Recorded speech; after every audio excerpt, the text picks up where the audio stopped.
Dr. Zara Chen pressed her palm against the cold metal wall of the medical station as another tremor shook the entire structure. The lights flickered overhead, casting eerie shadows across the sterile corridors. Outside, through the reinforced windows, she could see the rust-colored landscape of Kepler, 442b stretching endlessly toward the horizon, dotted with the makeshift settlements that housed nearly 2 million refugees. The plague had started 3 months ago. What began as isolated cases of fever and respiratory distress had quickly evolved into something far more sinister. The pathogen seemed to adapt faster than any disease they had encountered before, mutating with each passing week. Traditional treatments failed one after another, and their medical supplies were running dangerously low. "Dr. Chen, we need you in Ward 7 immediately," came the urgent voice through her communicator. Sarah Martinez, her chief nurse, sounded exhausted. They all were. Sleep had become a luxury none of them could afford. Zara hurried through the corridors, past rooms filled with patients in various stages of the illness. The younger refugees seemed to fare better, their immune systems mounting stronger defenses. But the elderly and those with compromised health were dying at an alarming rate. The mortality statistics painted a grim picture that kept her awake during the few hours she tried to rest. Ward 7 housed the worst cases. As she entered, the sight that greeted her was one she had grown accustomed to, yet it never failed to break her heart. Families clustered around beds, holding the hands of loved ones whose breathing had become labored and irregular. The soft hum of life support machines created a symphony of desperation. "What's the status?" Zara asked Sarah, who was checking vitals on a middle-aged Vrathari male. The Vrathari were one of the newer species to join the Galactic Federation, and their physiology made them particularly vulnerable to this plague. "We've lost 12 more since yesterday," Sarah replied quietly, glancing around to ensure the families couldn't hear. "The antiviral compounds aren't working anymore. It's like the pathogen is learning to counter everything we throw at it." Zara nodded grimly. She had suspected as much. The plague displayed characteristics unlike anything in the medical databases. It seemed almost intelligent, adapting its attack vectors to overcome each new treatment they developed. Some of her colleagues had begun whispering about bioweapons, but she pushed those thoughts aside. Right now, speculation wouldn't save lives. A commotion near the far end of the ward caught her attention. A young Thexian female was convulsing violently, her crystalline skin shifting from its normal blue hue to an alarming purple. Her family surrounded the bed, their musical voices rising in what Zara recognized as a traditional morning song. "Increase the neural stabilizers," she called out to the medical team rushing to the patient's side. "And get me a full metabolic panel now." As the medical team worked frantically, Zara's mind raced through possibilities. The neurological symptoms were new, appearing only in the last week. The plague was evolving again, finding new ways to attack its hosts. If this continued, they would be fighting a completely different disease within days. The Texian female's convulsions subsided, but her breathing remained shallow and erratic. Her family's song grew softer, more mournful. Zara had learned enough about Thexian culture to know they were preparing for the worst. "Doctor," came a weak voice from behind her. She turned to see Commander Riox, the Kauteran military officer who oversaw security for the refugee camps. His normally imposing figure looked diminished as he leaned heavily against the doorframe, his scaled skin bearing the telltale flush that indicated early-stage infection. "Commander, you should be in bed," Zara said, moving toward him. "Your immune system is already compromised from the radiation exposure during the evacuation." Riox waved off her concern with a trembling hand. "I've received word from the Federation Council. They're sending aid." Hope flickered in Zara's chest for the first time in weeks. "Medical supplies? Research teams? When will they arrive?" The commander's expression darkened. "That's just it, Doctor." The transmission was unclear. They mentioned resources and personnel, but the details were fragmentary. "Our long-range communications array was damaged in the last storm, so we only received partial data." Zara felt her heart sink. Partial information was almost worse than no information at all. "What did you manage to decode?" "Something about a comprehensive response and specialized units. There was also mention of humans." "Humans?" Zara raised an eyebrow. The newest members of the Galactic Federation were known for their remarkable adaptability and resourcefulness. But they were also notoriously unpredictable. Their methods often differed dramatically from standard Federation protocols. Apparently, they volunteered to spearhead the relief effort. Rex continued. The Council seemed enthusiastic about their proposal. Before Zara could respond, alarms began blaring throughout the medical facility. The lights switched to emergency red, bathing everything in an ominous glow. Her communicator crackled to life with urgent voices from multiple departments. Medical emergency in Ward 3. We need additional staff in the pediatric section. Dr. Jie Chen, please report to the communications center immediately. Zara looked at Commander Rex, who despite his illness was already moving toward the door. I'll handle the security protocols, he said. You check on the communications. If the humans are truly coming, we need to be ready. The communications center was in chaos when Zara arrived. Technicians worked frantically at damaged consoles, trying to repair the equipment damaged by the recent atmospheric storms. Lieutenant Torres, the chief communications officer, looked up as she entered. Doctor, we're receiving intermittent signals from approaching vessels, Torres reported. The signatures are unusual. Unusual how? They don't match any medical transport configurations in our databases. The energy readings suggest heavy shielding and advanced propulsion systems. These aren't typical humanitarian vessels. Zara felt a chill run down her spine. How many ships? At least 20, possibly more.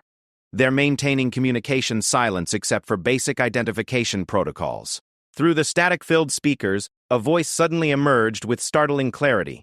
The accent was distinctly human, carrying the crisp tones of Earth Standard English. Kepler Station. This is Admiral Sarah Chen of the Human Federation Relief Fleet. We are 12 hours from your position. Prepare for immediate deployment of emergency protocols.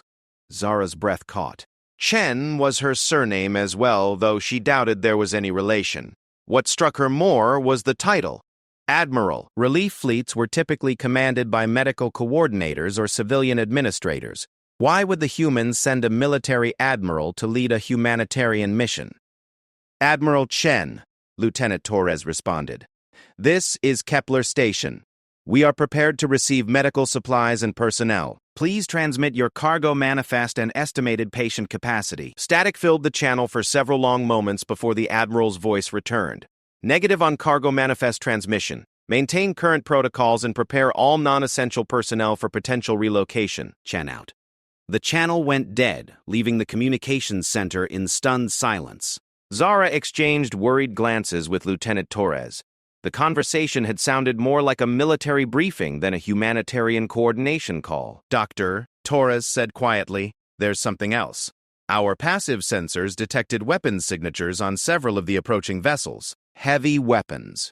Zara's mind reeled. Weapons on medical relief ships made no sense unless the humans knew something the rest of them didn't. Her thoughts turned to the whispered conversations about bioweapons, the plague's unnatural adaptability, and the way it seemed to target specific species with surgical precision. Another tremor shook the station, stronger than before. This time, however, it wasn't from atmospheric disturbance. The seismic sensors were detecting massive objects entering the planet's atmosphere. The human fleet was arriving ahead of schedule. Racing back to the medical wards, Zara found chaos had erupted throughout the facility. Patients who had been stable were suddenly deteriorating rapidly, as if the plague had sensed the approaching help and was accelerating its timeline. The Thexian female she had treated earlier was now completely unresponsive, her family's mourning songs echoing through the corridors. Sarah, she called out to her chief nurse, get me the latest infection data. I want to know how many new cases we've had in the last 6 hours. Sarah consulted her tablet, her face growing pale as she read the numbers. 43 new infections, doctor, but that's not the worst part. We're seeing symptoms that shouldn't be possible.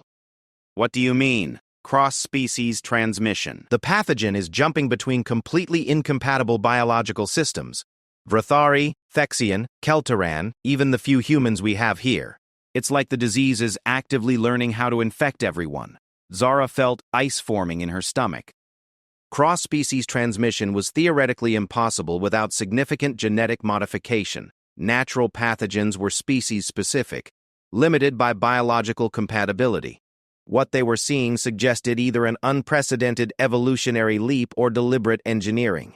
The floor vibrated beneath their feet as massive ships began landing outside the medical facility. Through the windows, Zara could see sleek, angular vessels touching down in the refugee camps. These were not the white, curved ships typical of medical transports. They were gunmetal gray, heavily armored and bristling with equipment she couldn't identify. "All medical staff report to your stations immediately," came an announcement over the facility's communication system. Incoming personnel require immediate briefing on current patient status. Zara gathered her team in the main conference room, their faces reflecting the exhaustion and fear that had become their constant companions. Outside, they could hear the heavy footsteps of approaching personnel, but something about the sound was wrong. These weren't the soft-soled shoes of medical staff. These were boots. Military boots. The conference room doors slid open with a hiss, and the first figure to enter was indeed wearing military fatigues. Admiral Sarah Chen was a tall, imposing woman with graying hair pulled back in a severe ponytail. Her dark eyes swept the room with the calculating gaze of someone accustomed to making life-and-death decisions. Behind her came a team of personnel, some in medical gear but many in combat uniforms. "I'm Admiral Chen," she began without preamble. "I understand you're dealing with a plague situation. I need a full briefing on symptoms, transmission vectors, and mortality rates. Now." Zara stood, forcing herself to project confidence despite her confusion. "Admiral, with respect, we were expecting medical relief coordinators. Why is a military officer leading this mission?" Admiral Chen's expression didn't change, but something cold flickered in her eyes. "Because, Doctor, this isn't a natural plague. Our intelligence suggests you're dealing with a bioweapon specifically designed to target multiple species simultaneously. This is an act of war." The words hit the room like a physical blow. Several of her staff members gasped, and Sarah gripped the edge of the table so hard her knuckles went white. That's impossible," Zara stammered. "Who would create such a thing? And why target refugees?" "That's what we intend to find out," Admiral Chen replied. "But first, we need to stop this pathogen from spreading beyond this planet. My ships carry advanced medical equipment, but they also carry something else that might be more important: the means to ensure this weapon doesn't claim any more victims." Before Zara could ask what she meant, alarms began blaring throughout the facility once again. This time, however, the alert was different. It was the proximity warning, indicating that unidentified vessels were approaching the planet. Lieutenant Torres's voice crackled through the communication system. "Admiral Chen, we have multiple contacts approaching from the outer system. 37 vessels of unknown configuration. They're not responding to hail attempts." Admiral Chen's face hardened. "Doctor, it looks like whoever deployed this bioweapon is coming to finish the job. My people will begin immediate evacuation procedures for all healthy individuals. The infected will need to remain here for treatment, but everyone else needs to be moved to safety." "You can't just abandon the sick," Zara protested. "We're not abandoning anyone," Admiral Chen said firmly. "But we can't treat patients and fight a battle at the same time. My medical teams will stay with the infected while my ships prepare defensive positions. This planet just became a battlefield, Doctor. I hope you're ready for what comes next." As if summoned by her words, explosions began blooming in the atmosphere above them. The unknown vessels had opened fire, their weapons creating brilliant flashes against the darkening sky. The human warships responded immediately, their defensive systems activating with streams of energy that lit up the horizon. Zara watched through the conference room windows as her quiet refugee colony transformed into a war zone. The humans had indeed brought medical aid, but they had also brought something the refugees had never expected to need: protection.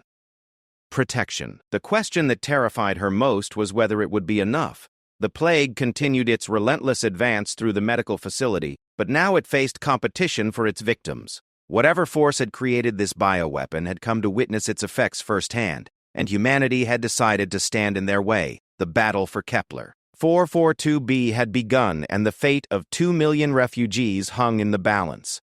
Commander Riax appeared at the conference room door, his condition visibly worsened, but his resolve unshaken. "Admiral, our defensive systems are coming online. Whatever you're planning to do, you'd better do it quickly." Those ships up there aren't interested in negotiating. Admiral Chen nodded grimly. Then it's time to show them why humanity volunteered for this mission. Dr. Chen, I suggest you prepare your people for emergency procedures. This is going to get much worse before it gets better. As the first enemy weapons began targeting the surface installations, Zara realized that her medical crisis had just become the least of their problems. The medical facility shook violently as enemy plasma bolts struck the protective barriers that the human ships had rapidly deployed around the refugee settlements. Zara Chen ducked instinctively as debris rained down from the ceiling, her medical training warring with the primal fear that gripped her chest. This was supposed to be a humanitarian crisis, not a combat zone. Admiral Sarah Chen moved through the chaos with military precision, her tactical communicator crackling with reports from her fleet commanders. Prometheus, maintain defensive perimeter around the medical facilities. Hercules, target their weapons platforms but avoid their command vessel. We need someone alive to question. Admiral, Dr. Chen called out over the noise of the bombardment. My patients can't be moved during this attack. The stress could kill them faster than the plague. The Admiral's expression was grim but determined. That's exactly what our enemies are counting on, Doctor. They want us trapped here with the infected while they finish what they started. Through the reinforced windows, Zara watched in amazement as human fighters streaked across the sky, their advanced engines leaving trails of blue fire. The enemy ships were unlike anything in the Federation databases. Sleek, organic-looking vessels that moved with an unsettling fluidity. Their weapons created tears in space itself, reality seeming to fold around their energy discharges. What are those ships? Commander Reax asked, his voice strained from both illness and disbelief. Despite his deteriorating condition, the Keltaran officer had refused to leave his post. We call them the Devourers, Admiral Chen replied, her attention focused on her tactical display. We've been tracking their activities for the past 2 years. They systematically target populated worlds, deploy biological weapons, and then return to harvest something. We're not entirely sure what. Sarah Martinez, the chief nurse, looked up from her patient monitoring station. Harvest what? What could they possibly want from plague victims? Before the Admiral could answer, a new voice joined the conversation. Dr. Marcus Webb, one of the human medical specialists, had been working frantically with the infected patient since his arrival. His face was pale and his hand shook slightly as he approached. Admiral, I've been analyzing the pathogen samples, Dr. Webb said urgently. This isn't just a bioweapon. It's a delivery system. Delivery system for what? Zara demanded. Dr. Webb activated a holographic display showing microscopic imagery. The plague doesn't just kill its hosts. It fundamentally rewrites their cellular structure, preparing them for some kind of integration. The victims' neural pathways are being mapped and preserved while their bodies undergo a transformation process. The implications hit everyone in the room simultaneously. The Devourers weren't just killing the refugees, they were preparing to use them for something worse. That's why they're here now, Admiral Chen said grimly. They're coming to collect the harvest. Another massive explosion rocked the facility, but this time the lights stayed on. The human defensive systems were holding, but for how long? Zara could see the strain on Admiral Chen's face as she coordinated the battle while trying to protect civilian lives. Dr. Chen, the Admiral continued, I need you to understand something. Humanity volunteered for this mission because we've faced the Devourers before. 3 of our colony worlds have been attacked. We lost over 50 million people before we learned how to fight back. 50 million? Zara felt the blood drain from her face. Why wasn't this information shared with the Federation Council? Because, Admiral Chen said quietly, we discovered that someone on the Council has been feeding information to the Devourers. Someone helped them target this refugee colony specifically. The revelation sent shockwaves through the assembled medical staff. The Federation Council was supposed to represent the unified interests of all member species. The idea that a council member could betray innocent refugees was almost incomprehensible. Do you know who? Commander Reax asked, his military training overriding his illness. We have suspicions, but no proof yet. That's another reason we brought warships instead of just medical transports. We needed the capability to defend against betrayal from within as well as attack from without. Dr. Persay. Webb's communicator chirped with incoming data. He studied the readout with growing excitement. Admiral, I think I've found something. The pathogen's transformation process requires a specific type of neural activity to complete. If we can disrupt that activity, you can save the infected? Zara interrupted hopefully. Better than that, we can turn the pathogen against itself. Human neurology is sufficiently different from other species that we've developed a partial immunity. Our infected patients show completely different symptoms. Their systems fight back. Admiral Chen's tactical display suddenly flared with new contacts. Admiral! Came a voice through her communicator. Enemy reinforcements dropping out of hyperspace. Estimated 45 additional vessels. The situation was deteriorating rapidly. Even with humanity's advanced warships, they were becoming dangerously outnumbered. Zara watched the Admiral's face as she processed tactical data, clearly weighing difficult options. Dr. Webb, Admiral Chen said finally, how long do you need to weaponize your discovery? At least 6 hours for a prototype, assuming I have access to the full medical laboratory. You'll have it. Commander Harrison, prepare for Operation Lazarus. All vessels, defensive positions around the medical complex. We're making our stand here. As the human fleet repositioned itself around the medical facility, Zara found herself witnessing something unprecedented.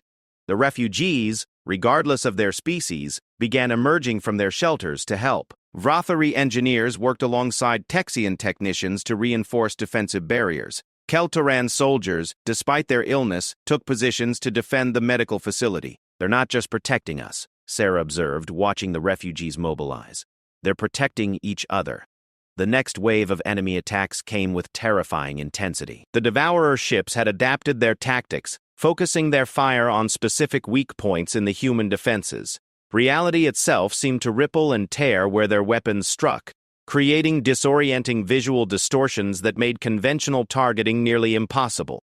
Hull breach in Section 7, came an urgent report. Medical team to emergency stations. Zara found herself running through corridors filled with smoke and emergency lighting, her medical training taking over despite the surreal circumstances. When she reached Section 7, she found a group of human Marines working frantically to seal a breach that had exposed the corridor to the toxic atmosphere outside. "Doctor, over here!" called Sergeant Rodriguez, one of the Marines. "We've got injured civilians." The casualties were a mixed group Thexian children who had been playing in a recreational area when the attack hit, and several elderly Vrothari who had been too weak to evacuate quickly. As Zara began emergency treatment, she noticed something strange. The infected refugees who had been helping with the evacuation seemed to be recovering faster than those who remained bedridden. Sarah! She called to her chief nurse over the communicator. I need you to check something. Are the infected refugees who are actively helping with the defense showing any improvement in their condition? After several minutes, Sarah's voice returned with excitement. Doctor, you're right. Their immune systems seem to be responding better when they're engaged in physical activity and social cooperation. It's like the plague can't complete its process when the victims are actively fighting back. Doctor. Webb's voice suddenly crackled through the facility's communication system. All medical staff, I think I understand what's happening. The pathogen requires psychological surrender to complete its neural mapping process. When the hosts maintain their sense of purpose and community connection, the transformation fails. The realization was electrifying. The Devourer's bioweapon wasn't just attacking the refugees' bodies. It was attacking their hope, their sense of community, their will to live. By bringing warships instead of just medical aid, humanity had given the refugees something to rally around, something to fight for. Admiral Chen's voice joined the medical discussion. Webb, can we accelerate this process? Turn it into an active treatment? I believe so. If we can organize the infected refugees into active resistance roles, helping with defenses, supporting each other, maintaining their cultural practices, we can systematically reverse the pathogen's effects. Outside, the battle had reached a crescendo. Human fighters darted between massive devourer vessels like angry insects, their weapons carving bright lines across the darkening sky. The refugee settlements had become a fortress, with every able-bodied individual contributing to their collective defense. Zara found herself coordinating not just medical care, but the psychological treatment that Dr. Webb had discovered. Infected Thexian elders began teaching their traditional songs to human medics. Vrathari engineers shared their technical knowledge with human officers. Keltaran warriors, despite their illness, trained refugee volunteers in basic defensive tactics. The transformation was remarkable. As the sense of community strengthened, the plague's grip on its victims weakened. Patients who had been near death began showing signs of recovery. The pathogen's neural mapping process was being actively disrupted by the very connections it sought to destroy. "Admiral," Commander Reax reported, his voice noticeably stronger than it had been hours earlier, "our defensive grid is holding. The enemy seems to be withdrawing?" Through the observation windows, they could see the Devourer ships pulling back from their assault positions. Their fluid movements had become erratic, almost agitated. Something had changed in their calculations. "They're realizing their bioweapon is failing," Admiral Chen observed. "The harvest they came for isn't developing as planned." Dr. Sager. Webb appeared in the command center, his face flushed with excitement. "Admiral, Dr. Chen, you need to see this. The pathogen samples I've been analyzing, they're not just failing to complete their transformation, they're actually beginning to attack the neural networks that created them." The holographic display showed microscopic footage of the plague organisms literally devouring themselves, their programming corrupted by the unexpected psychological resistance they had encountered. "It's like a virus learning to write poetry," Dr. Webb continued. "The pathogen was designed to map and preserve neural patterns of despair and helplessness. When it encounters patterns of hope and cooperation instead, it becomes confused and turns on its own programming." Admiral Chen smiled for the first time since her arrival. "So humanity's stubborn refusal to give up hope has created an accidental cure." "Not just humanity," Zara corrected. "Every species here contributed. The Thexians' cultural resilience, the Vrathari's engineering minds, the Keltaran's warrior spirit. It took all of us working together." The Devourer fleet had pulled back to a safe distance, but they hadn't retreated entirely. Their ships maintained a watchful orbit around the planet, as if trying to understand what had gone wrong with their carefully planned attack. "They'll be back," Admiral Chen warned. "This failure will make them more dangerous, not less. They'll adapt their bioweapons to account for what they've learned here." "Then we need to be ready," Commander Reax said firmly. "Not just humanity, but all of us. The Federation needs to know what really happened here." As the immediate crisis passed, Zara found herself looking out at the refugee settlements with new eyes. The makeshift buildings had been damaged in the attack, but the people, all the people, were working together to repair them. Human medics worked alongside Texian healers. Vrathari engineers shared tools with Keltaran workers. The plague that had been designed to destroy their sense of community had instead created something stronger than any of them had experienced before. They had become something new. Not just a collection of refugees, but a united resistance against those who would harvest their very souls. "Doctor," Sarah called from her monitoring station, "we're showing a 97% recovery rate among the infected. The remaining 3% are responding well to the community-based treatment protocols." The medical victory was complete, but Zara knew the larger war was just beginning. The Devourers would return with new weapons, new strategies. But now they faced something they hadn't expected, a united galaxy that refused to surrender its hope. Admiral Chen approached her as the last of the immediate medical emergencies were resolved. "Doctor, humanity didn't just send warships instead of medical aid. We brought something more important, the belief that some things are worth fighting for, no matter the odds." Looking out at the mixed groups of species working together under the alien sun, Zara realized that humanity's greatest contribution hadn't been their advanced weapons or military tactics. It had been their simple, stubborn refusal to accept that evil could triumph over good. The Devourers had expected to harvest a broken, demoralized population. Instead, they had awakened something that would prove to be their greatest nightmare, hope itself, armed and ready to fight back. 3 weeks had passed since the Devourer attack on Kepler. 442b and the refugee colony had transformed into something unrecognizable. What had once been a desperate medical outpost struggling against an impossible plague had become a thriving multi-species research and defense installation, Dr. Camila Canaval. Zara Chen walked through the expanded medical complex, marveling at how dramatically everything had changed. The recovery of the plague victims had exceeded all expectations. The community-based treatment protocols that Dr. Webb had discovered were now being implemented across the galaxy, with remarkable success rates. But more importantly, the psychological bonds formed during the crisis had created something unprecedented in galactic history, a truly integrated multi-species society. Dr. Chen, called Dr. Salona, Kaletar, a Thexian researcher who had become one of her closest collaborators.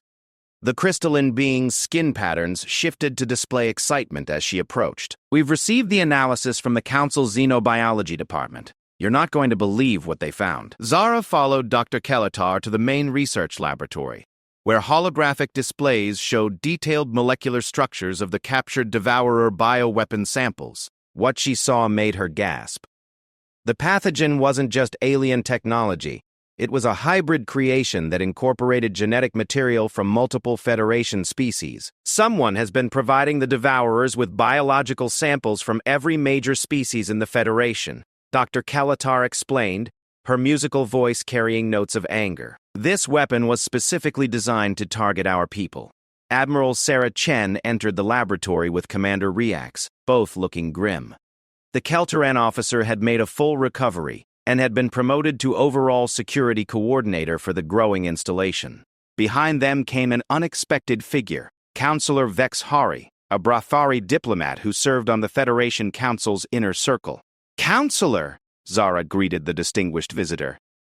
"I didn't expect to see you here personally." Counselor Vex Hari's purple skin darkened with embarrassment.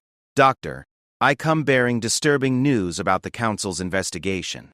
We have discovered the identity of the traitor who has been feeding information to the Devourers." The laboratory fell silent except for the humming of the research equipment. Everyone present understood the gravity of what they were about to learn. "It was Counselor Zethmore of the Hegemony Worlds," Vex Hari continued.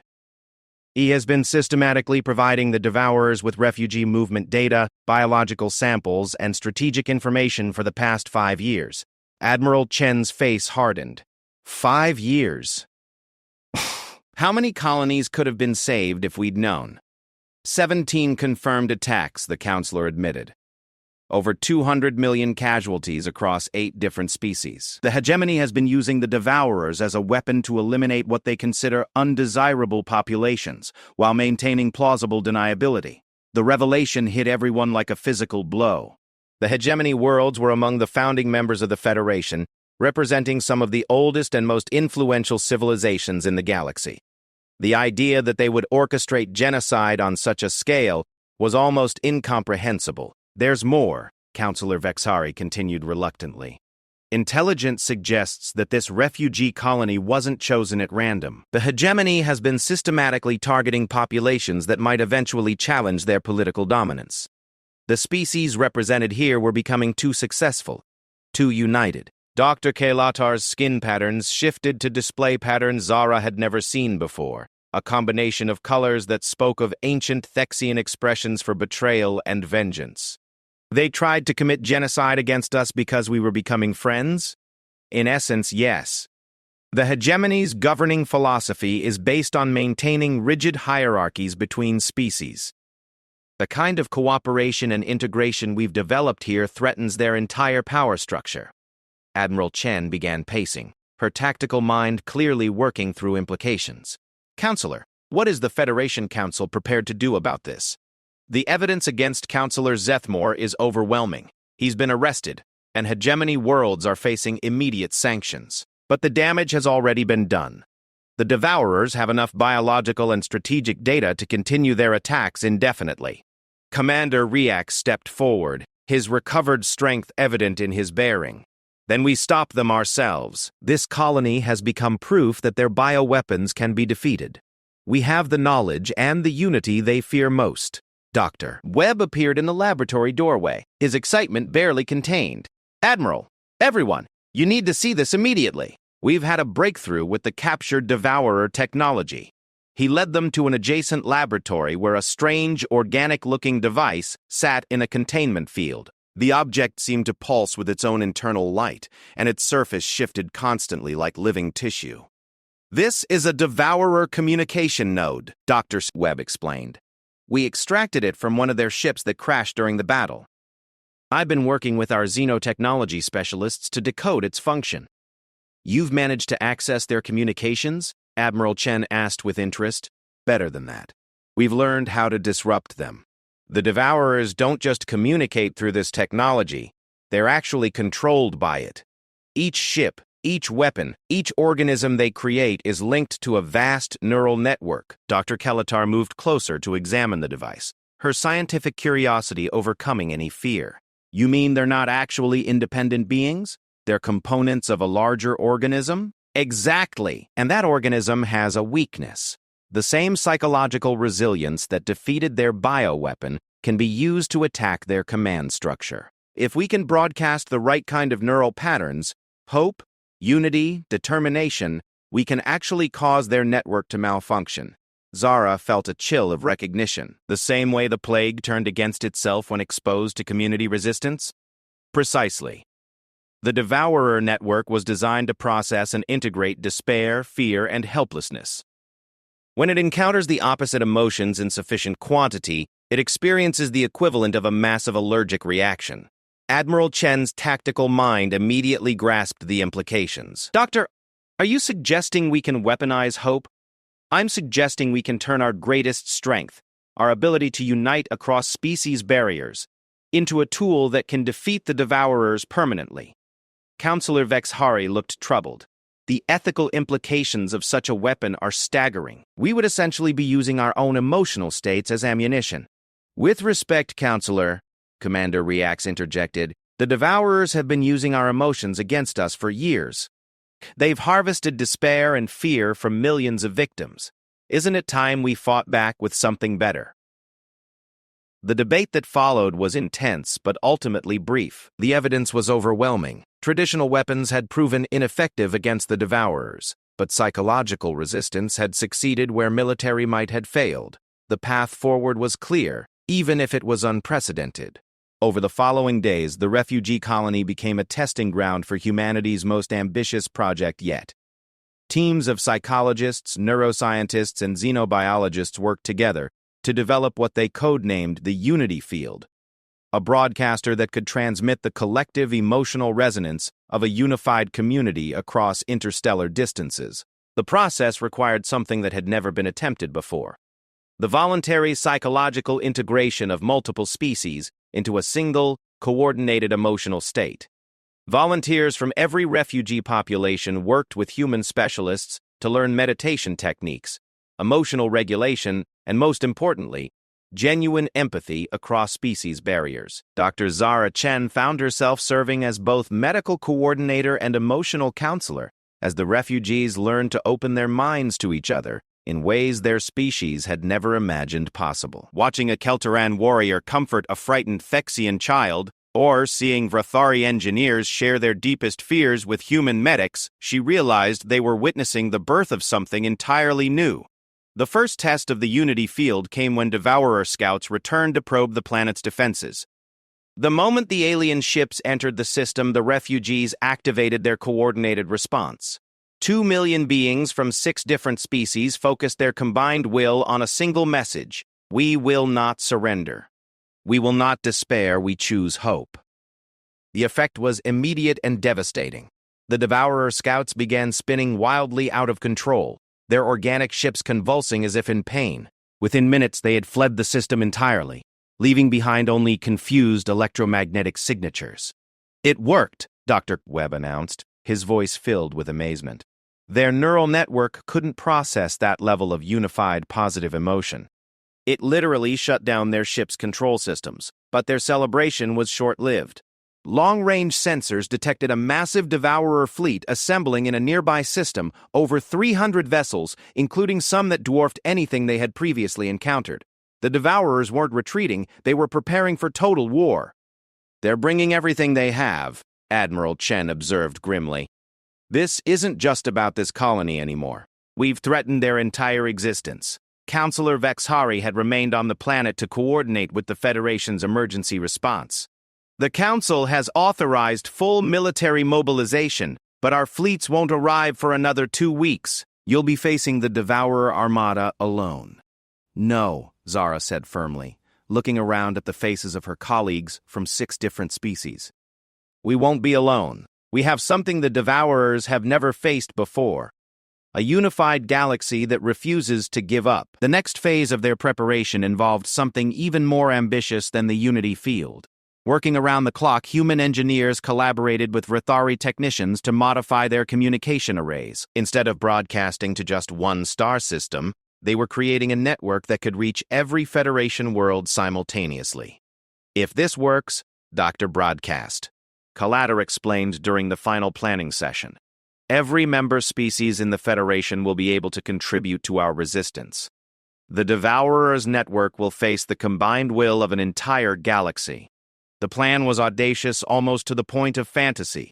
When the Devourer Armada arrived, the refugee colony would broadcast not just their own unified resistance, but would serve as a focal point for the collective determination of billions of beings across hundreds of worlds. As the massive enemy fleet began its approach to Kepler 442b, Admiral Chen gave the order to begin the most unusual military operation in galactic history. All stations activate Unity Field. Let's show the Devourers what happens when hope fights back. The broadcast began as a whisper, the quiet determination of 2 million refugees who had chosen unity over despair. But as the signal reached other worlds, it grew into something unprecedented. Billions of voices joined the chorus, each species contributing its own unique perspective on courage, hope, and the refusal to surrender. The effect on the approaching Devourer Armada was immediate and catastrophic. Ships that had been moving in perfect formation began to spiral out of control. Their weapon systems fired randomly. Their communication network, faced with an impossible flood of positive emotions, began to cannibalize itself. Admiral, Commander Reax reported with wonder in his voice. The enemy fleet is. They're attacking each other. Their network can't distinguish between friend and foe anymore. Through the observation windows, they watched as the most fearsome enemy in galactic history tore itself apart, victim of its own design. The Devourers had built their entire civilization on the harvesting and processing of negative emotions. When faced with their opposite, they simply couldn't function. But as the immediate threat dissolved into chaos, Dr. Zara Chen realized that their victory had created a new responsibility. They had proven that unity was more powerful than hatred, that hope could triumph over despair. Now they had to build a galaxy worthy of that victory. Looking out at the diverse faces around her, human, Thexian, Vrathari, Keltaran, and others, she saw the future taking shape. Not just survival, but something better. A truly unified galactic civilization based on mutual respect and shared hope. The Devourers had expected to harvest their despair. Instead, they had awakened something far more dangerous. The determination of an entire galaxy to choose its own destiny. 6 months after the defeat of the Devourer Armada, Dr. Zara Chen stood in what had once been a makeshift medical facility and was now the central hub of the most ambitious project in galactic history. The Kepler 442b colony had evolved into the Unity Institute, a research and training center where representatives from every Federation species came to learn the principles that had saved them all. The transformation was remarkable. Where refugee shelters once stood, gleaming research buildings now reached toward the alien sky. Gardens designed by Thexian botanists flourished alongside meditation centers built to Vrathari specifications. The entire colony had become a living symbol of what different species could accomplish when they truly worked together. Dr. Chen called Ambassador Elena Rodriguez, the human diplomat who now served as the Institute's diplomatic liaison. The hegemony delegation has arrived for the reconciliation talks. They're requesting an immediate meeting with you and Admiral Chen. Zara felt a familiar tightness in her chest. The hegemony worlds had been facing trials and sanctions for their role in the Devourer conspiracy, but many of their leaders still refused to accept responsibility for what they had orchestrated. The reconciliation process had been painful and complex, complicated by centuries of ingrained prejudices. She made her way to the Institute's main conference hall. where Admiral Sarah Chen was already reviewing holographic displays with Commander Reax. The Keltaran officer had become one of the Institute's most effective instructors, teaching military personnel from across the galaxy how to integrate Unity-based tactics into their strategic planning. "Admiral, what's the current status of our outreach programs?" Zara asked as she joined them. "Better than we hoped," Admiral Chen replied. 37 worlds have successfully implemented Unity field networks. The psychological resistance protocols are being taught in Federation schools, but we're still dealing with resistance from some of the older, more traditional species. Commander Reax highlighted several star systems on the holographic map.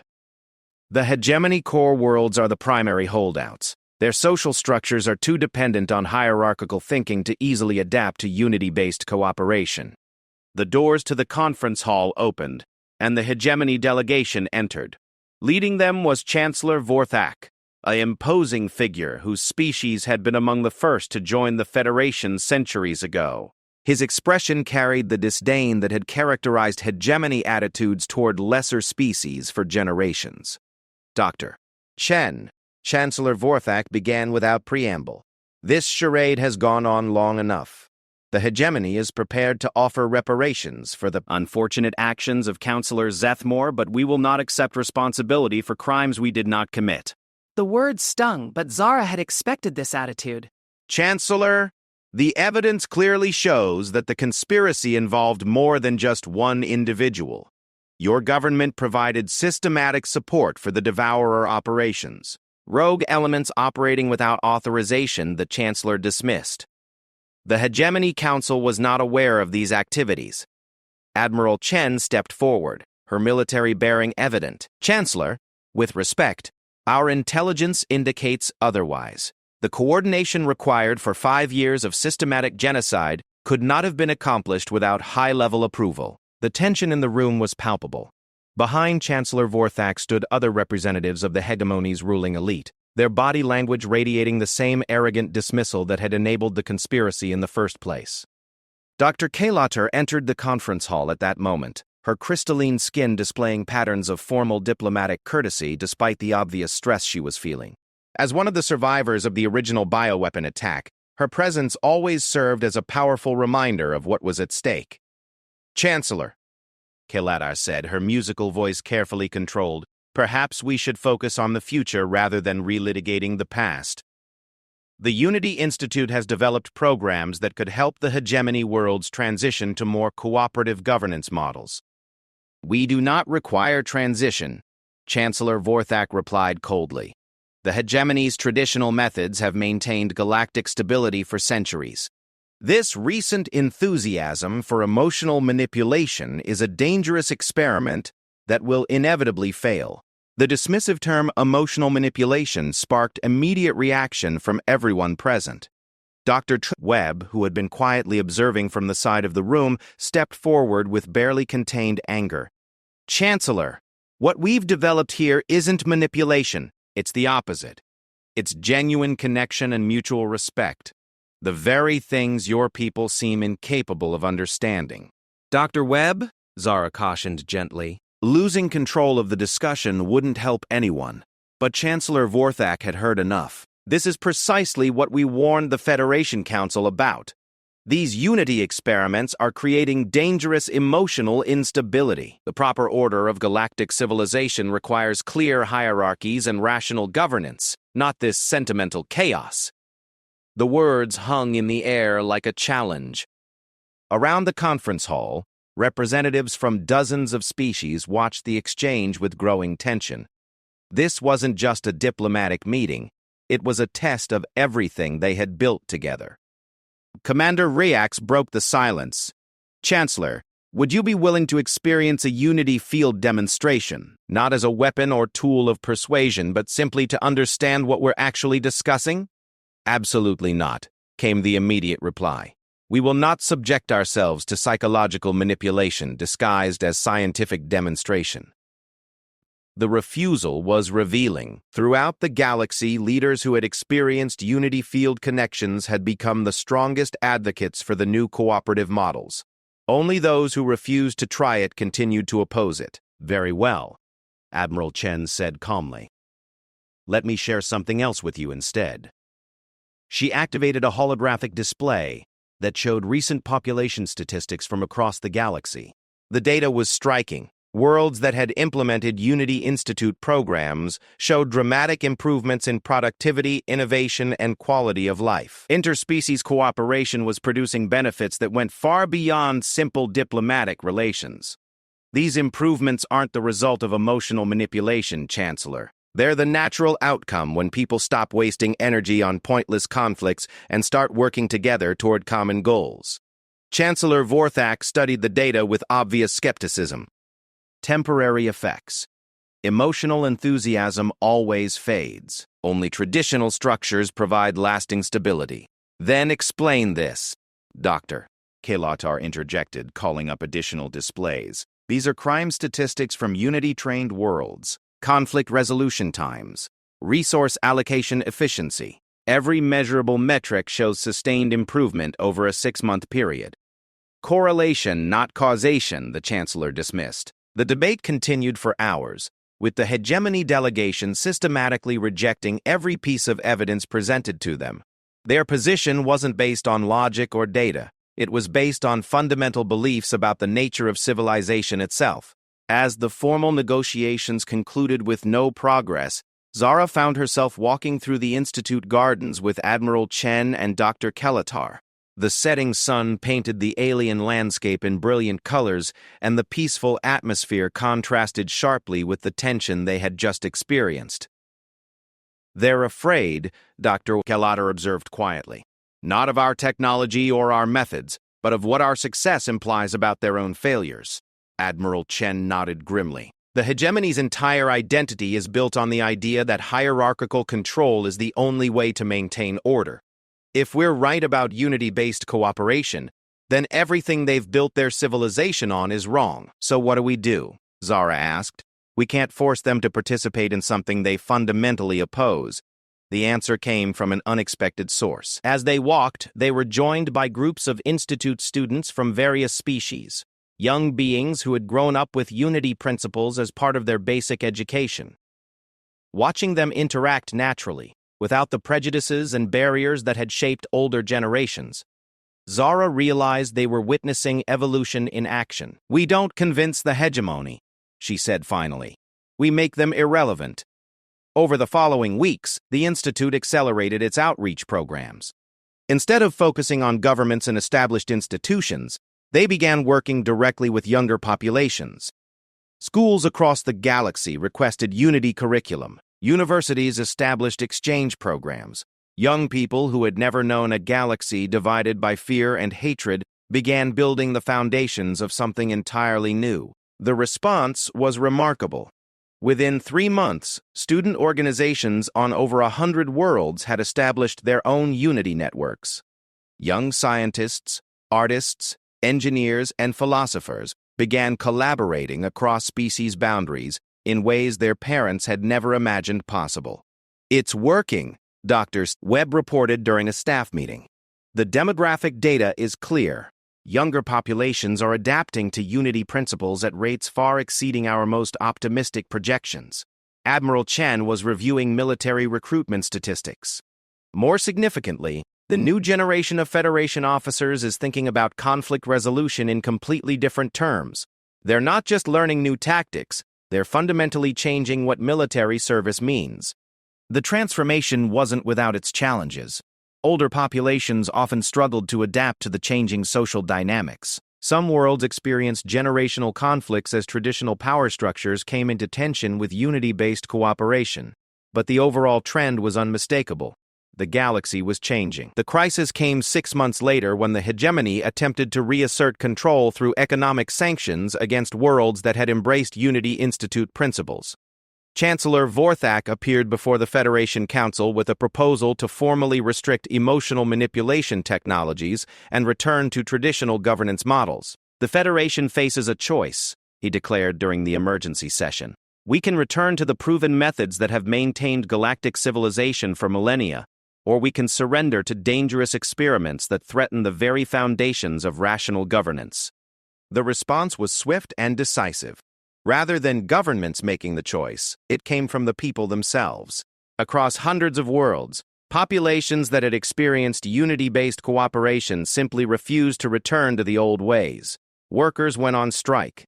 Students occupied government buildings. Entire planetary populations declared their commitment to the new paradigm. "It's not a revolution," Counselor Vexhari observed during an emergency communication with the Institute. "It's an evolution. The people have experienced something better, and they're not willing to give it up." Dr. Zara Chen watched the developments with a mixture of pride and concern. What had begun as a desperate medical crisis on a refugee world had grown into a fundamental transformation of galactic civilization. But transformation was never painless, and she worried about the cost of the changes they had set in motion. Her concerns were addressed during a private conversation with Admiral Chen as they reviewed the latest reports from across the galaxy. "Doctor, do you ever wonder if we've done the right thing?" the Admiral asked. "We've essentially destabilized centuries of established order." Zara considered the question carefully. Around them, the Institute hummed with activity as students and researchers from dozens of species worked together on projects that would have been impossible under the old systems. "Admiral," she said finally, "the old order was built on fear, hierarchy, and the systematic exploitation of anyone different from those in power. The Devourers were just the logical extreme of that thinking. I'd rather live with the chaos of growth than the stability of oppression." The final resolution came not through political maneuvering or military action, but through a simple demonstration of what unity could accomplish. When a natural disaster struck the hegemony homeworld, a massive seismic event that threatened millions of lives, the response was immediate and overwhelming. Unity-trained rescue teams from 40 different species arrived within hours. Engineers, medical personnel, emergency coordinators, and volunteers worked together with unprecedented efficiency. The disaster that could have killed millions was contained with minimal casualties. Chancellor Vorthak himself was rescued from a collapsed building by a Thexian search team working alongside human engineers and Vratharai technicians. As he was carried to safety, he experienced firsthand what unity-based cooperation could accomplish. The psychological impact was profound. When someone saves your life not because they have to, but because they choose to see you as worthy of saving, it changes how you understand the world. Chancellor Vorthak's worldview, built on centuries of assumptions about hierarchy and control, couldn't survive the reality of compassionate action. "Dr. Chen," he said when he visited the Institute a month later, his demeanor completely transformed. "I owe you and your people an apology. We were wrong, not just about the Devourers, but about everything." The conversation that followed was unlike anything Zara had expected. The Chancellor, freed from the defensive positions that had defined his earlier visits, spoke honestly about the fears that had driven hegemony policies for generations. "We were terrified of losing control," he admitted.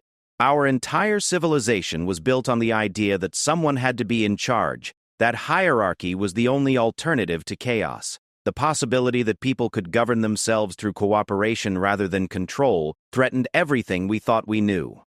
Dr. Kelatar, who had joined the meeting, offered her own perspective. "Chancellor, the beauty of unity-based systems is that they don't require anyone to lose their identity or their dignity. Everyone becomes more of who they truly are, not less." The transformation of the hegemony became a model for other holdout civilizations. Over the following year, the galaxy experienced what historians would later call the Great Awakening, a period when the fundamental assumptions about civilization, governance, and interspecies relations were reevaluated from the ground up. Dr. Zara Chen found herself at the center of these changes, no longer just treating medical emergencies, but helping to heal the psychological wounds that had divided the galaxy for centuries. The refugee colony that had once faced destruction had become the birthplace of a new galactic civilization. As she stood in the Institute's memorial garden, looking at the monument dedicated to the victims of the Devourer attacks, she reflected on the journey that had brought them to this point. The plague that had threatened to destroy them had ultimately revealed their greatest strength: the capacity to choose hope over despair, unity over division, love over fear. The galaxy still faced challenges. Unity-based cooperation wasn't a magic solution that eliminated all problems, but it provided a framework for addressing those problems together rather than alone. And in a universe that often seemed hostile to life itself, that made all the difference. Admiral Chen joined her at the memorial, her expression thoughtful. "Doctor, do you think the Devourers will return?" Zara considered the question. Intelligence reports suggested that the surviving Devourer remnants had retreated to the far edges of the galaxy, their network crippled but not entirely destroyed. "Probably," she said finally, "but when they do, they'll face something they've never encountered before. A united galaxy that remembers what it's like to choose hope. And that, Admiral, is the most powerful weapon in the universe." As the two women stood together in the fading light, surrounded by gardens where species from across the galaxy grew side by side, they knew they had witnessed something extraordinary. Humanity had indeed sent warships when medical aid was expected. But in doing so, they had delivered something far more valuable than either medicine or military might. They had delivered proof that a better future was possible. The refugee crisis that had brought them together was long over. The real work of building that better future was just beginning.